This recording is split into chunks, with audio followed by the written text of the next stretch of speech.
Pengapi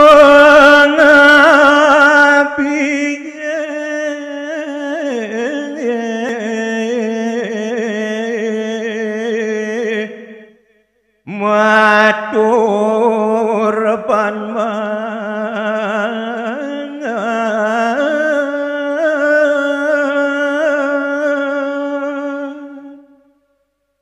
Inggih risa puni puput mokadi ide Sri Semar kepakisan mapai cepet kadiasa punika dan tumaderaris matur mokadi pengabih idane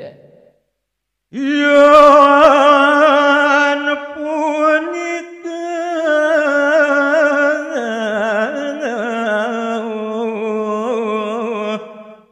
kayuan Gusti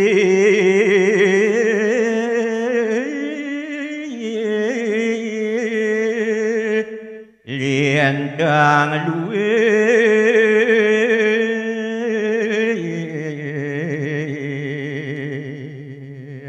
Singgih Ratu Sang Prabu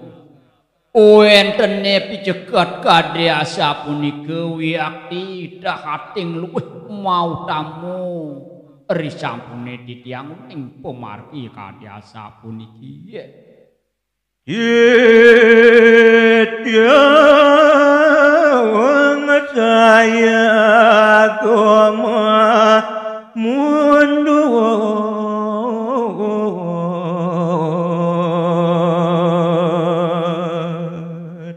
Sane mangkin sampun nangi Ratu Sumendya titiang siaga pacang mundut piceket tian ngemargian puniki make sami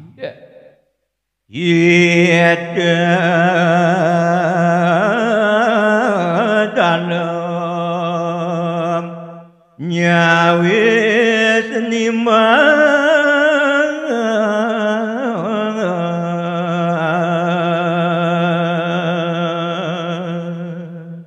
Riwas kadhiasa punika mungguing atur pengabih idane dan dumaderaris sane mangke malih kecawis antuk ida dalem Sri Semar kepakisan ngelasu kesemua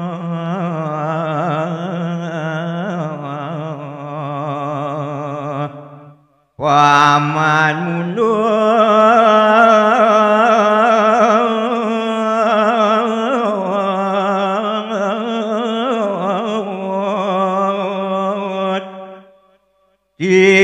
tiap ulun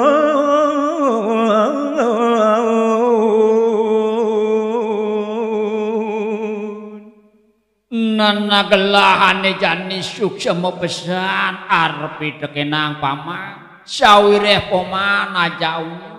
siaga paca mundut tur maning ngemargian sapet itah gelah itu jalani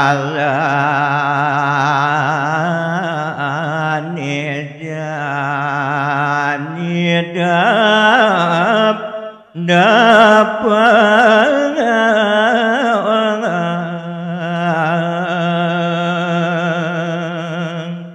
sawire paman aja mekejang subuh saya ke ane jani jalan kinkinang dewek paman ajak para panjang tu mekejang nguangon pura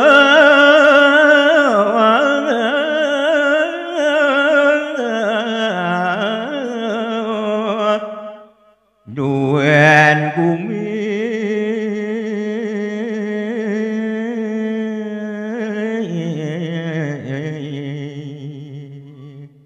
nane jani kawitang paman nguangun pura mangdeside kanggen